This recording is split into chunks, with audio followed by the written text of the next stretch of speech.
Welcome back to Positive Talk Radio. Our goal is simple, to explore evolving ideas one conversation at a time. So come on over into our world. I know you'll like it, because on today's show, we're going to talk about your voice. We're going to talk about your skill at using your voice, and we're going to be talking about a bunch of other stuff, including a brand new musical that is 15 years in the making. But before we do that, I have to talk to my friend Nathan, because I have not been looking at the weather report today, and I understand that we're in for a whole week of good weather. Is that right? Yes, it's going to be even better than just a couple weeks ago when we had a little surprise, sneak peek at what's to come. So we're going to be seeing temperatures this weekend, maybe even touching 90 degrees in some areas. So get that air conditioner out and open up some windows. Lots of great sunshine coming on the way. Or close the windows and start your air conditioner. Well, I don't have an air conditioner, so I got to open them up. Exactly. Exactly. So do I. And this is Positive Talk Radio for those of you that are just tuning in for the first time. I hope not. But if it is, I'd like to welcome you to the show. And normally, today is no exception, we've got a great guest, and we're going to talk about, she's a vocal coach, and we're going to talk to her. But before we go there, I have to make a social comment, if I can. And that would be, and I told Nathan I was going to ask him a question, and that he was, and we'll see how close he gets. When in doubt, choose C. Exactly. Nathan, how many days have there been in 2023 so far? 2023. Well, there's been about 5 months, about 30. So I'm going to say about maybe 158 days in 2023. Not quite, 133 or so, 128 to 133. That's right. But I was thinking, yeah. So we need to go from April, the end of April. We're just at the beginning of March. Exactly. So, and I don't know if you follow the news at all. Do you follow the news at all? Occasionally. I hear it at the top of every hour when I'm working here. Oh, good point. Well, I'm sure that they mentioned something about in Texas that 8 people were shot and killed over the weekend. Oh, man. Such a tragedy. It's a horrible thing, but I wanted to highlight something that I don't think gets enough coverage. And that is, there have been 123 days or so in this year. And do you know how many mass shootings we've had? Now, let me qualify what a mass shooting is 4 people or more are wounded and or killed in the event. Do you know how many we've had so far? I'm just going to take a guess at it and say 8. 8? But I'm sure there's way more. 199 as of this morning. Oh. Now, 199 as of this morning means, statistically speaking, that by the end of today, we will cross 200, probably, someplace in the United States. And the whole reason I bring this up is because I was walking my brand new dog. Did you know I got a brand new dog? No, I didn't. Oh, I got this little rat terrier. Like a little puppy, like not even a year old? Oh, no, she's 2, and I got her from a shelter, and it's going to be a challenge for us to form a new house and bond, and I get to know her ways and all that kind of stuff. But one of the things that's happened is I have to do a lot more walking. Because unless you are prepared to have your dog leave little presents all over the house, you have to take them outside, and they have to get used to your schedule. And so I was doing that. Now, keep in mind that I live in a 55 plus gated community. Mm-hmm. And so that means that virtually everybody that's here is old. And there are a lot of people that walk around because they've got a little dog and they want to get exercise and stuff. But my neighbor, he goes out into his front yard, and he's a 70-something-year-old guy that can't move very well, and he's packing heat. He's carrying a sidearm with him.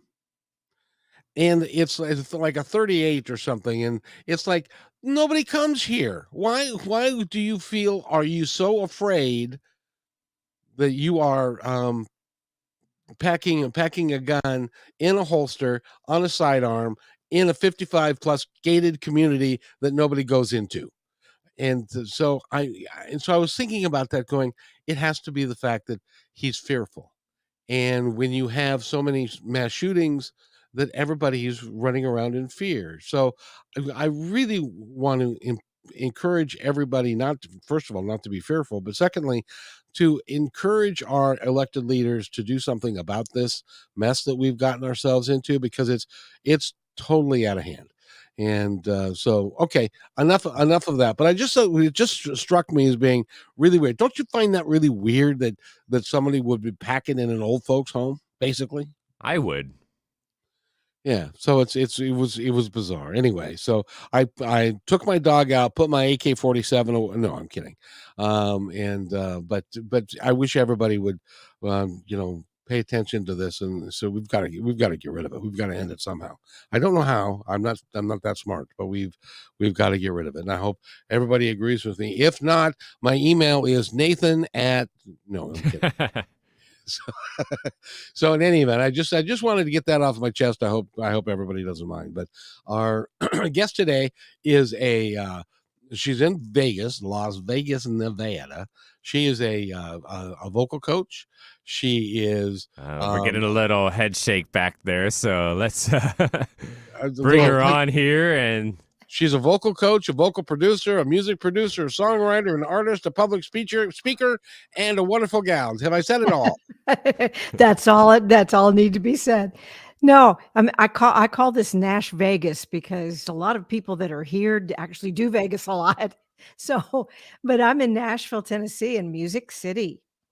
Oh, you're in Nashville. Oh, Yeah, okay. So Nash I was Vegas. Yes, I was incorrect I in led my you in my astray. I did. Yeah, yes, indeed. Well, you are in Nashville, which is a huge hub for music and Right. recording acts and everybody that's over there. Are you familiar? Well, I won't drop any names because there's so many people there, Yeah. and so many singers, songwriters, and artists and stuff. How did you end up in Nashville? Is that just where you are? Or? Well, I followed the music business, and before Nashville, I was in Memphis, and I was doing a lot of session work and background vocal work in Memphis. But then everybody in Memphis moved to Nashville that I knew, and so there was a lot more work, studio work in Nashville. So I got sick in Memphis, and you don't want a sick singer. You get known as a sick singer, and you stop getting work as a singer. So when my son was born, I had an endotracheal tube that cost me an octave and a half of my range, and it took 2 years to get my voice back. But that all became really important to my final trajectory here with becoming a voice coach. But nevertheless, I had to reinvent myself. So, and my husband was a session musician too. So we had friends already in Nashville, and we just followed them over here about 1980. Yeah. What's it like? I've had folks on that walk the red carpet, and I've had other folks that do very unique things. I don't know that I've ever talked to a professional background singer. What's it like when you are working now? Is that something you have to audition for, that the talent gets to pick, or is it your vocal quality? Is it the range? What is it that gets you a gig as a background singer for, I don't know, say Dolly Parton or somebody like No, that? which I have done. Oh Uh, my gosh, really? and what gets you that work is two things: one, ability, and two, politics. Meaning, you have to network with people. They have to be the people that call background singers for sessions, time in the studio is money, and they need to be able to crank it out like that and do it very well, do the job that's needed to be done, and, be chameleons, so that I call it being a stunt singer. You've got to be able to change your voice for this, that, and the other artist, or maybe sing top on this with this group, or bottom on this group, or middle on this group. But you've got to have the ability to do everything. You've got to be able to, back when I was doing 10, 2s, 6s, and 10s, which meant 10, like 3 hours. Oops. I think I might have lost the screen here. 3 hours at 10 o'clock, 3 hours at 2 o'clock, 3 hours at 6 o'clock, and 3 hours at 10 o'clock with little tiny breaks to eat in between. When I was doing that much work, I had to get people to trust me, the group leaders, and then I became a group leader, and I had to find people that I could trust to do the job and do it well. So, like I say, it's two things. It's people business, and it's also sheer ability. You mean to tell me that there are sessions that you might do 4 3-hour sessions in one day? Back then, some friends of mine, like Louis Nunley, who used to work with the Anita Kerr singers, for anybody that really has studied background singing way back, they were a very famous background group. And there was so much background work because all of the records had background groups on them, or background singers on them. Not the artists didn't do their own backgrounds usually. And so they would do 10s, 2s, 6s, 10s, and they would have oxygen tanks back in, like in the rec room or something like that of the studio. And it would, and then go back into some more. You're like an athlete that just ran for a Yeah. touchdown, goes Oh, to the yeah. sideline and gets oxygen. It was truly nuts. Oh, yeah. It was quite a time back then. Yeah. Now, I have 2 questions about Dolly Parton. Is her figure actually real, number 1, and number 2, is she as nice a person as I've always heard her to be? And the answer to both questions is yes. Yeah, absolutely. And I'll give you a little extra thing to know, and that is, it's very scary to sing background vocals with her because her voice kind of goes, and you have to follow that. So it was one of my most nerve-wracking sessions, is to try to on her Burlap and Satin album. I got to sing some backgrounds on it. But a friend of mine, my dearest friend here, Jennifer O'Brien, is on the road with her all the time, or was on the road with her all the time when she was on the road a lot. And it's quite a feat to be able to sing with her because she's so good. And her voice, how does a background singer handle someone that doesn't necessarily hold true to the tune, and they're doing extra stuff within it, and are you supposed to follow along and make that work? That's a great question, Kevin. And the truth is that background vocals and background vocal arranging is an art, not a science. And it's like, does it work? That's what you really want to know, because there are different things you can follow, parallel, as we call it, everything the singer's doing. And I had to do some of that with Dolly.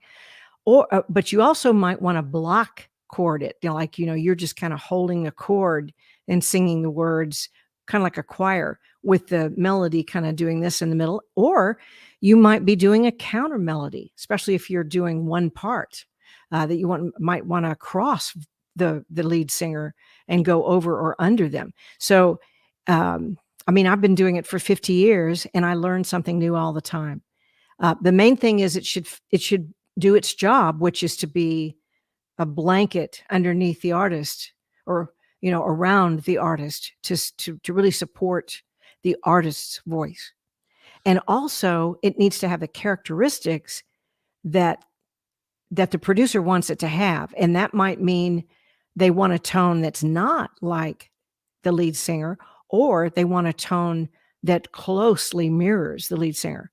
So, there's so many questions involved. I mean, background singing is an amazing little, like I call it, stunt singing, and it's stunt arranging too. We tend to think, maybe not all of us, but I have in the past, tended to think that background singers are like not quite as good as the lead singer and the lead vocal, and that's why they're a background singer and not the lead singer themselves. But I'm learning today that that's not necessarily true.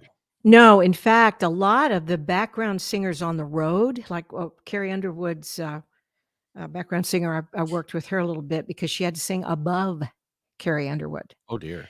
And so a lot of the background singers on the road are better vocally than the artists they're working with, which means they can, trace them. But what they sometimes can't do, and I've worked with background singers that want to find their own voice. I had to do that myself. When I became an artist, I really had to ask myself questions. Who the heck am I? I know I've copied everybody else all these years, but who am I?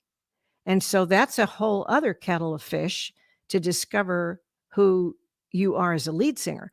And sometimes great background singers are really not the prime communicators. Like they've got to have somebody else that they can trace to do the communicating, you know. And so to be the lead singer, it's a step out role, and you have to be more inventive and use great acting technique. But vocally, like I say, a lot of times, if not most times, or all of the time, a background singer can be a better vocalist than the artist. It's amazing to me when you listen to um a song and you've got the singer and you've got the background singers and they're doing the harmonies. That must be really tough. And how long does it take you when you are in rehearsal before the performance? How long does it take you to get the harmonies? Well, you generally, for bigger shows anyway, you get the recording of the songs, you know, and on your own, you learn it. I was working with, I was working with, uh, and you might need help. A lot of times, a musician on the road is more valuable if they also can sing, because it's one less hotel room, you know, for the artist to pay for, or just it's just less people for the artist to deal with.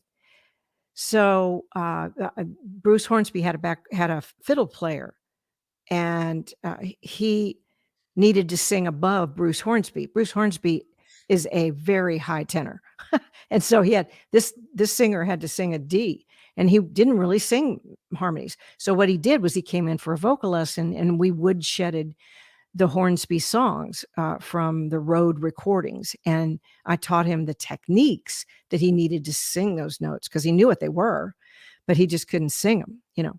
So And so he could play his instrument and then sing background at the right, same time. right, right. Oh, that's really cool. By the way, I got I gotta ask you, you've worked with some really big names and some really, but they're just people, aren't they? Oh yeah, oh yeah, absolutely.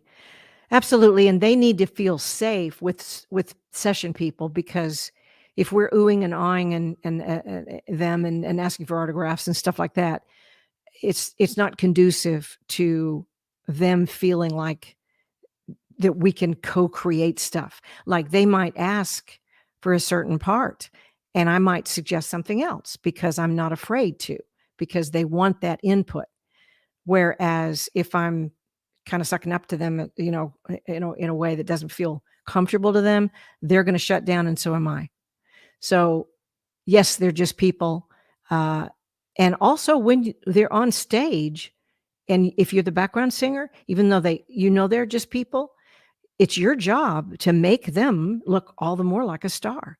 So you're always watching them and deferring to them. And if they want you to come, and like Dolly has a spot where she likes for Jennifer and Boo Boo, as we call her, the other background singer, to come and join her right up front and stage, you know. And so they do, and they cut like a trio for a second, but then they back off. They're back in the back. So they know the job. The job is to make the artist the hero. That's got to be really hard It's people sometimes. work, you know, and it's Oh like, yeah. Oh yeah, yeah. and it's like gratitude. Like, yeah, I'm cool. I like being on this tour. Thank you. You know. So I imagine that one of the things that you can't do and you're scared to death of is for the producer to break in the middle of a song and say, you in the back there, you're off key, or you're not doing what we want you to do," and that can be a career threatening thing, can't it? I have dealt with that for 50 years, and you have to have thick skin. And if somebody has a problem with something, you better fix it. You better know how to fix it and be happy to. And so, again, it's being a professional, you know, not having an ego, just knowing, and also being secure, in your ability. So, you can do what's being asked. I've had producers, I knew that I was singing well, but I've had producers say, can we try the other girl on top and maybe put you on this other part or whatever. And it wasn't because I wasn't singing well. It's because he wanted a certain sound that he thought maybe the other singer might give him if I was in the middle better, or maybe that they needed a stronger alto or something like that. Any issues in the studio, I'm very, very, in fact, I'm proud to be able to fix them. Well, that's kind of like being an actress. Yeah. And going on a audition and not getting the part, even though you're a beautiful young lady and you Right. are a wonderful actor, but it's just not who they're looking for. Right. Exactly. Yeah. So it's, I tell you, the older I get, the less I want to be in that business. It sounds really stressful. Well, it helps to be able to do a lot of things, and to have that stunt singing kind of voice. But boy, if you got to sing lead, it also helps to know how to change languages. And that's what it is. When you say change languages, what do you mean? Well, the language of lead is I'm telling you something. The language of background is I'm helping her tell you something. Gotcha. But they're both very, very important. Oh, yeah. Now, you've been around a long time. What do you see AI and the future of these artificial voices and all that kind of stuff? That's a What do you great see there? question. Oh, yeah. Listen, I've already been through this. When they first came out with the Moog, if you know what that is, with the synthesizers, Not a clue. back when I was a young musician, there weren't any synthesizers. If you played piano, you had to play the real piano, okay? And if you had to know how to tune a guitar to match whatever piano that was being played and stuff like that. When the synthesizer, which is a kind of a form of AI, became a thing, there were a lot of players, there were a lot of musicians that went, oh my gosh, okay, I'm just going to give up because it's going to take all my work. I mean, if they can create horns on a piano keyboard, why should I, even play anymore? And people got depressed and people quit. But you know what? The smart ones learned how to do the synthesizer because because they know best how to program the dang thing, And the other thing is there's really never going to be a substitute for the human thing, not in music, not in art, and not in text. And that's what I firmly believe. The second wave of this was when the tuner was introduced. Back when I was doing my stuff in my artist stuff and all the jingles that I did in Memphis, editing required blood, with a little razor blade that cut the tape, and then you splice that out or put it together. So we wanted to be very accurate, or we didn't get called, right? Right. So, but when tuning happened, okay, oh my gosh, I mean, I can just sing it and they can fix it, right? Yeah, they could, but it sounded like EDM. Everything sounded like EDM. And so they've, in my humble opinion, overused the tuner on radio. You've got to be tuned. You've got to be arrogant enough to not be tuned at all, because the public's ear has gotten used to 440 being like right there. 440 is the frequency for A. They've gotten used to things being very, precisely in tune. But if you use tuning like art, then you're going to tune what needs to be tuned and what might distract, but you're not going to tune the little human imperfections that make it sound and feel human and emotional. Okay. And I believe with all my heart that there are some artists, and I'll name one, and that is Garth Brooks, who don't allow overtuning. And that makes them stand out on radio. Whereas other people just sound copy and pasted, and it's not as emotionally compelling. I couldn't agree more. And though for those of you that are of a certain age and you're a little younger, I want to go back into the mists of time and way back. Way, way back. Way back to the 60s when the Beatles did Meet the Beatles for their first album or their second album, one of the two. And they went into the studio in the morning. They did 3 songs. They went and had lunch. They did 3 songs. They went and had dinner, and they did another 3 songs those days. So they did the entire album in one day. Yeah. That doesn't happen anymore, does it? No, but I will tell you, if you know what you're doing and you're prepared, you can average an hour a song and not be vocally fried, but you got to know how to do it. So And that's what not many people do. we're Yeah. going to get into that because Yeah. one of the questions I need to ask you is that if you are, I don't know, background singer or a lead singer, and you are doing 3 or 4 sets of 3 hours apiece in a particular day, that's got to fry your voice. And you have figured out a way, and you teach people how to not get their voice fried, whether they're speakers or whether Right. they're artists or whether they're, as an example, when I was in college, we did Fiddler on the Roof. Mhm. Fiddler on the Roof, of course, is a musical, and they had to have 2 tevias Mhm. because it was such a heavy vocal show that they didn't want to overtax anybody's voice. Mhm. Now I was Lazar Wolf, but I only had 1 song, so Right. I got to do all the performances. So I got to work with two guys. But it's interesting how that works for folks. And by the way, we're talking with Judy Rodman. If you go to judyrodman.com, you can find out all about her. She's got a new course that's out called Speaking Voice Technique, which we may touch on a little bit, but we also want to talk a great deal about your boy, this hour goes so fast. I want to talk about your musical that you have coming out, and we're going to talk about that with Judy when we return from this break. And we're just going to be gone a couple of minutes, so don't go anywhere. This is really important stuff. So we'll be right back after these messages. You're listening to Positive Talk Radio. Hello, everybody. If I could have your attention, please, I have an important announcement to make just for you. As you may know, PTR is heard and seen on radio, KKNW, and now Kixie, several websites, podcasts, YouTube, Twitter, Facebook, and most social media. At PTR, we believe in working together to make the world a better place, and because you're listening, we know that you're dedicated to the same. So we'd like to support your efforts by offering an outstanding multimedia package for you at a deeply discounted rate. As our partner, you'll receive commercial creation, both video and audio, at least 10 commercial plays per week, a monthly show to highlight your business and passion, exclusive website positioning with links, video shorts for social media, commercial plays on all shows, podcasts, KKNW, and Kixie. Your commercial is embedded into each episode and as a podcast is sent to over 50 different platforms.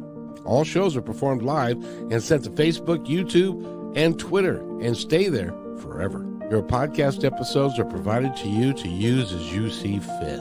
This one-time offer is only $250 a week, based on a 13-week commitment, and as our partner, we are vested in your success, and will do everything in our power to make it happen. However, there are limited spots available, so don't hesitate. Please email me at kevin@kmmedia.pro, and let's get the ball rolling.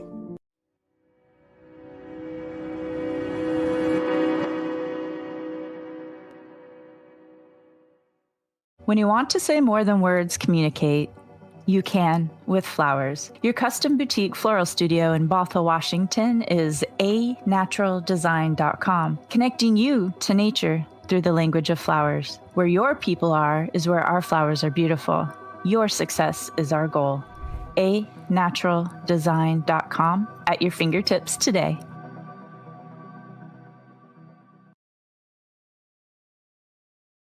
Hey there, I would personally like to thank you for making Positive Talk Radio part of your day. Whether you like podcasts or the radio show, we're glad to have you along. I'd love to hear from you with thoughts about the show and ways that we can make it even better.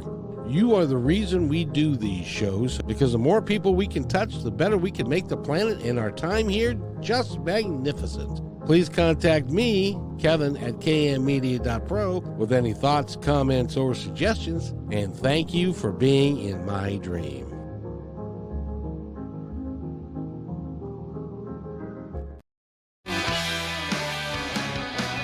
And welcome back to Positive Talk Radio. My name is Kevin McDonald, and we appear to have lost our guest right as that break ended. So hopefully she just gets loaded back in here quickly.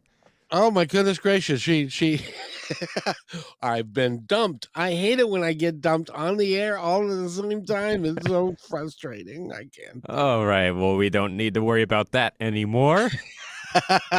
You're back. You're really back. I think I clicked the wrong thing. Anyway, listen, just to revisit one other thing about before we leave the AI thing, what I believe with all my heart is the worms are out of the can, and we need to be able to use it in an intelligent way, just like we do editing of any kind, video or audio or photos. But the thing is to use it for creating, to, like a thesaurus. I mean, how many of us have looked that up, or looked a word up that we needed to rhyme, or that we needed another word for, or something like that? AI can be awesome for that. But to not fear AI, and to also not depend on AI for the good stuff. That's got to be human. Okay. Sorry. I'll get off my soapbox now. No, I agree with you. And the only thing that I'm worried about is that I think that in most cases we are going to have some sort of regulations, and people are going to follow it willingly and are going to want to take care of it. But there's going to be, my fear is there's going to be a mad scientist out there that wants to rule the world and is going to try and use AI for nefarious purposes. And so I hope that doesn't happen. So everybody be on your best behavior. Exactly. So now let's talk about this brand new project of yours. It's only 15 years in the making. Yeah, it's on the front burner again. There's a saying that musicals are not written, they are rewritten. And that is certainly true of this one. So we did this project, like I say, 15 years ago, but neither the script writer, who is my partner on this, nor me, I mean, we were just flying by the seat of our pants, and there was rave reviews given to it, and response was awesome. But we knew we didn't have what it would take to make it to Broadway, because we didn't know what we were doing, or we didn't think we knew what we were doing. So my script writer went, and I think he got married and had 3 babies, and I, had my career going, and my vocal training, and did my own album, and just got some of my projects going. And then all of a sudden, the script writer, Darren J. Butler, he won second in something that he wrote. He got connections. And it, just like in the background world that we were talking about, a lot of this is kind of politics. It's about who do you know, and do they trust you to actually know what you're doing and have some good stuff. Well, he got some good creds for his work on this thing. So now we've got connections in New York, and we can see a window of this thing actually happening. So we've been busy. He's rewritten the script. I love it. And I didn't want the first one rewritten because I thought it was so good, but this one's to die for. And I've written a bunch of new songs for it, and we've culled some other ones. I think I've written 36 songs for this thing through the years, but we're down to 21 now for the play. And so there's steps to go, but right now we're in the creation mode, and then we're going to have a focus group to look at it, and some people in New York are going to be looking at it and giving us their suggestions. But it's called Runaway Home, so stay tuned on that one. Well, before it comes out, before you start having performances, you'll have to come back so that we can, so that you can catch us up on it. Will do. Because that is a really, it's like birthing a child, isn't it? Oh yeah, you're so right. And it takes time, and there's trepidation, and there's good things and bad things, but the outcome can be spectacular. Yeah, and it's all in the timing. These creations, instead of being fearfully going, "Oh my gosh, we're never going to get this done. We've got to get this done. Got to get." Instead of that, I think Darren and I both just it sat on the back burner for a while, and we neither one ever gave up on it. But it just wasn't time. We both had other things to do, and so I think I would encourage everybody. Whatever's on your front burner, don't be afraid to put it on the back for a little bit, and then come back to it when the timing's right. It's not a cop out to look at the windows of availability and see that nothing's going on, but don't be afraid that it's worthless. Does that make sense? Oh yeah. Well, Yeah. it certainly does for me because I started Positive Talk Radio in 2003. And I Wow. had to give it up for a number of years Yeah. because I had to go, raise a family and earn a Yeah. living and all of that kind of stuff. And so, and then technology caught up that I could start the podcast. Now I've got over almost 1,000 episodes between the two shows. Oh man. Wow. So it's great fun. I love it. love talking to people like you. It Mhm. really is exciting. And so I know exactly what you're talking about. It takes time, but if you're passionate about whatever it is, don't give up your passion. Mm-mm. Please don't. Mm-mm. It's a calling. It is. It is. And what's the musical about? Well, it's about runaways that have run away for incredibly good reasons, but they are in a lot of trouble. And basically, it's about everybody going through so much betrayal and not being able to trust anybody, thinking that that would never happen with them. But I think it's like processing betrayal into learning to trust and then healing when your boundaries are right. And I'm certainly not going to give away the end, but it's just the script is just to die for. The storyline is full of twists and turns and life and death and amazing characters. So I think everybody will love it. I truly hope so. I hope it comes out because we need quality work like that, Yeah. especially when we're talking about I don't I don't know if you recognize this or not, but almost every family that I know of ever is dysfunctional in some way. Oh yeah, it's a dysfunctional world. And I think, the only people that have not processed some kind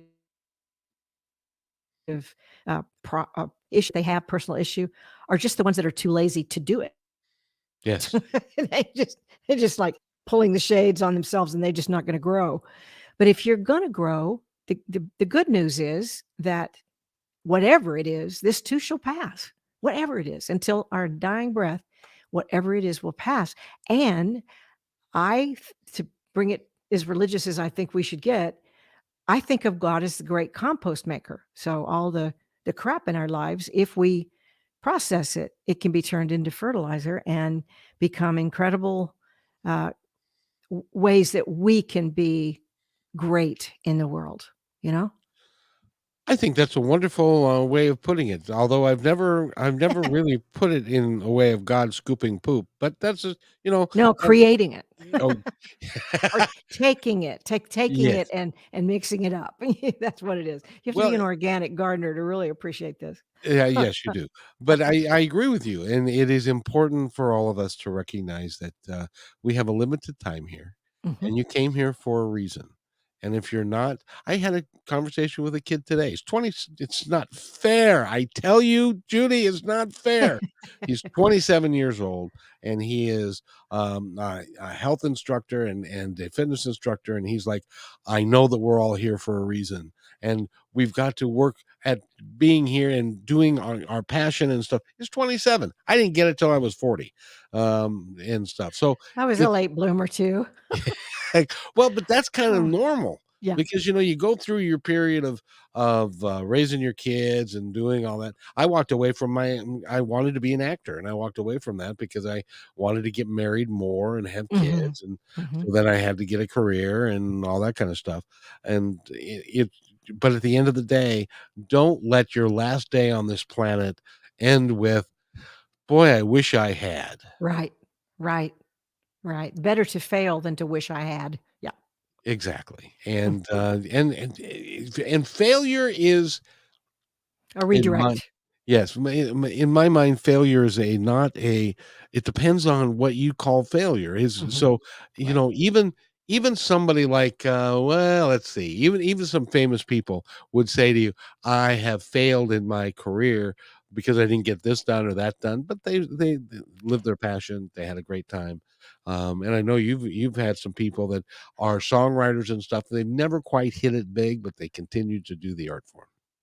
Yeah, and I have failed so many times, it's ridiculous. I mean, I've failed at everything I've tried to do, but I haven't, because when I hit the brick wall of my label folding, or, me getting sick and losing my voice, or, the songs that I was writing not being picked up like the other ones, and not I've had wild success in all of those areas too, Sure. but I have they came to an end.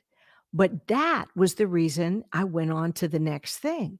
And Yes. I look back and I'm so grateful for all the brick walls because they were redirects, and I like where I am. Every step you take is a step forward, Yeah. and sometimes the experiences that you gain can lead you to the next thing, and it not even be on your horizon at that moment, but it just kind of magically appears if you Mhm. just let it. Yeah, and on top of that, everything that you do goes into the next thing you do. Even if it seemed to hit a dead end, whatever that was that you were doing that you knew how to do. I mean, I'm using everything that I've ever done, songwriting, singing, producing, vocal coaching, playing, instruments and people work. I mean, everything is like come full circle to be useful in everything that I'm doing now. So nothing's wasted. And that is such a big statement right there. Nothing is Yeah. wasted because it's a continuing drama. And now I wanted to ask you. A name just popped into my head. He's gone to Vegas several times. He's from here. I interviewed him when he was 16 years old. He was a singer, songwriter in the vein of Bob Dylan. Uh-huh. And Dylan Warnock is his name, and I don't know if you've run across him in Nashville or What is not. his name again? Dylan Warnock. Dylan Warnock.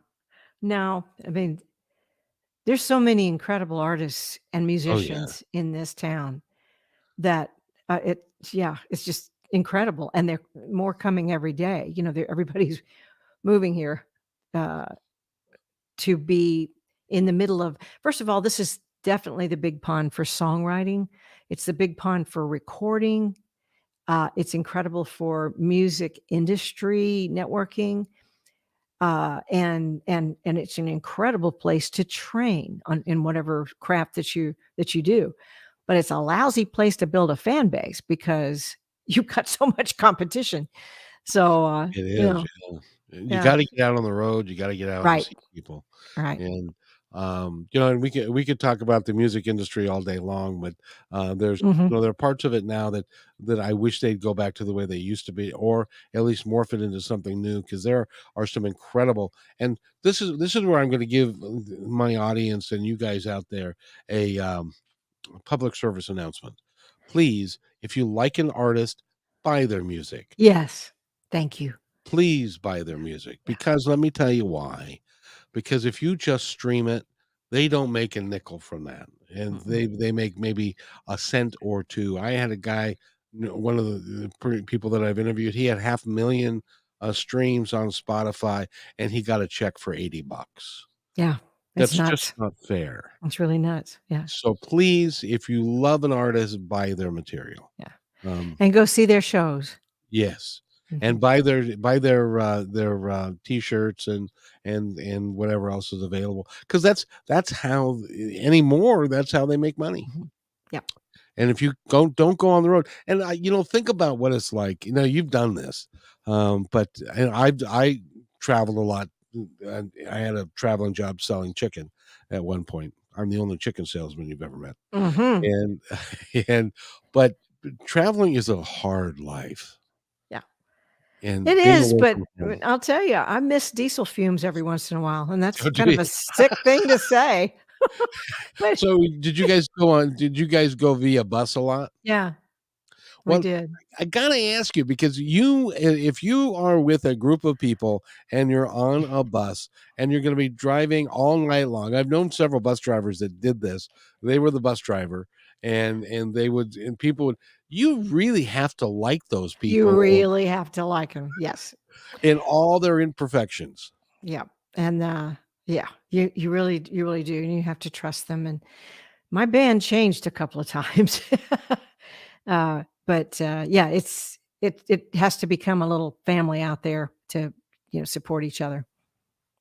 And now does the headliner go on the bus too, or is this just for the backup band? Well, it's according to how big the headliner is. For me, I was definitely on the bus in the stateroom, and, the band was, in the bunks, and, we all shared the kitchen and all that kinda stuff. Uh, There's a kitchen on the bus? well, yeah, there's just like think of a camper or an RV kinda thing. It's got a So it's little pretty stove comfortable. and yeah. Now, don't ever do what I did one time which was I tried to eat healthy, and, so I took some salmon and put it in the freezer so I could just cook the salmon on the bus, right? Yeah. I didn't get to cook the salmon in the bus, and upon leaving the bus, I forgot about it. So it sat Uh-oh. in the sun for 2 weeks before we went back out. It was bad, bad, bad. Did you own up to the fact that it was Yeah, yours? I had to. I would have I said, was "I have hated no for a idea while. who."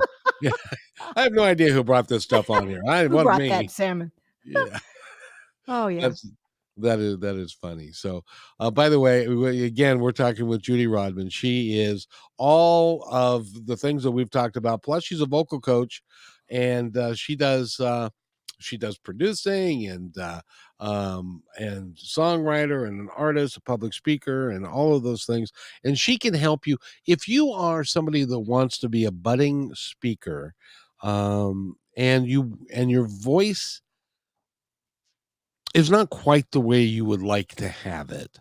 It would be really a good idea for you to talk to someone like Judy or Judy herself, because you can do things over the phone, on Yeah. Zoom, that sort of thing, Mhm.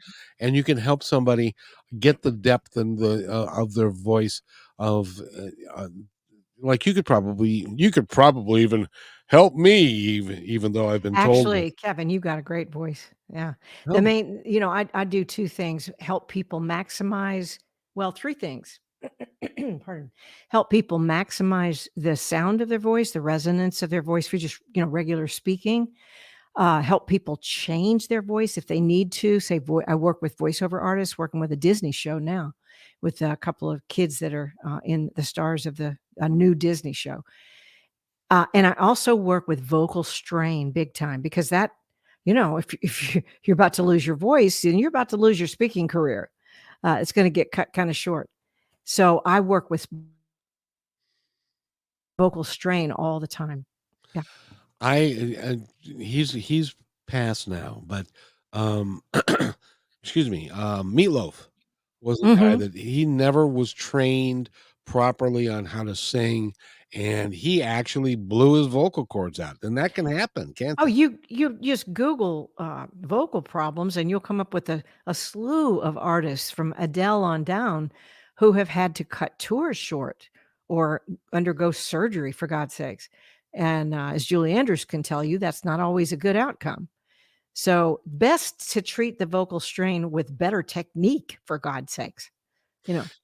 I wanted to ask you because and I don't know if you've met him but Elton John, when you look at his early work, and he was clearly a high tenor or something like that. I mean, his voice could get really, and then he had a period. He must have had some sort of vocal breakdown, and then he came back. His voice was much lower. Was that because of an accident, or did you have any idea what happened to his voice?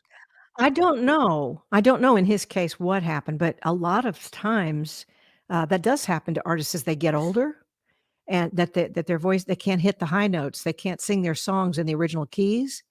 Well, I'm proof that you can. That if you use great technique, you can. I sang background on a rock song by D Rock, and a new band called Blackwood Mojo. Anyway, I sang background on this very mic the other day in my little studio here, and I hit a higher note than I've ever hit in my life in chest voice. That was an E above C, where that's usually really high. And I was like, oh my gosh, it does work. Because I'm still, I mean, I can sing with more range, both low and high, than I ever have been able to in my life. Well, Right now. good for you, because that It's also, just technique. Yeah. and it will make your career a lot longer. Yeah. Wonder how long it's going to be. Well, my wish for you is that the musical comes out, it hits Broadway, it's a massive Your mouth to success. God's ears. It gets a Tony Award, and you get the Tony for best score, and then but when you get the Tony for the best score, you'll have to come back again. Oh yeah, we'll do that. It's a promise. You You have to I'll keep be doing this standing- for a while. Yeah, I'll be standing in line with the 10 million other people that want to talk to you. Oh, you'll be first. And so, but thank you for saying that I have a good radio Oh voice. yeah, you do. And You do. generally speaking, and it's natural, but I can do this all day and it doesn't change. Mhm. So is Mhm. that because I'm speaking properly? It is, and your posture, your head's kind of balanced over your tailbone there. You're not leaning forward like some podcasters that I work with do, and Ah. voiceover artists.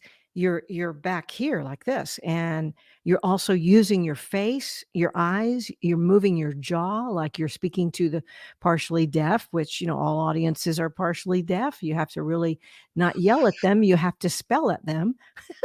Thank you, audience.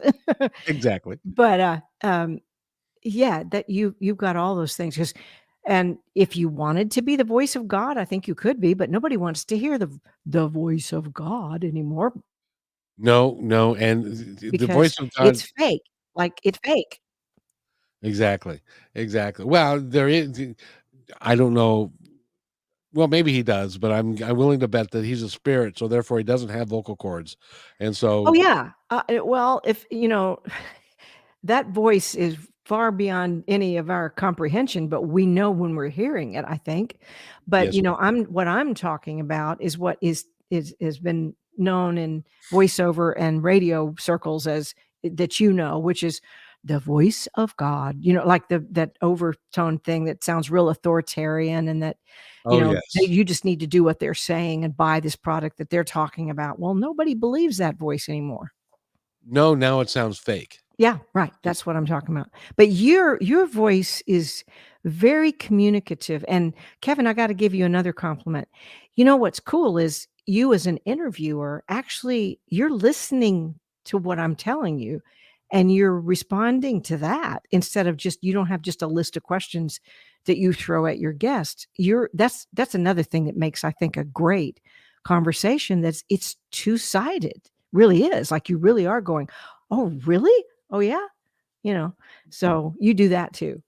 Well, thank you so much. I really Thank appreciate it. you. I have to tell you, I never, because I've been doing this for a while now, and I Mhm. will get a guest will come on and say, "Well, let me send you a bunch of questions, and then you can ask again." I said, "No, you don't need to do that." And they'll say, "Well, why not?" And I said, "Well, I have your website, I have what you do, and then I'm going to ask you a question. You're going to answer that question.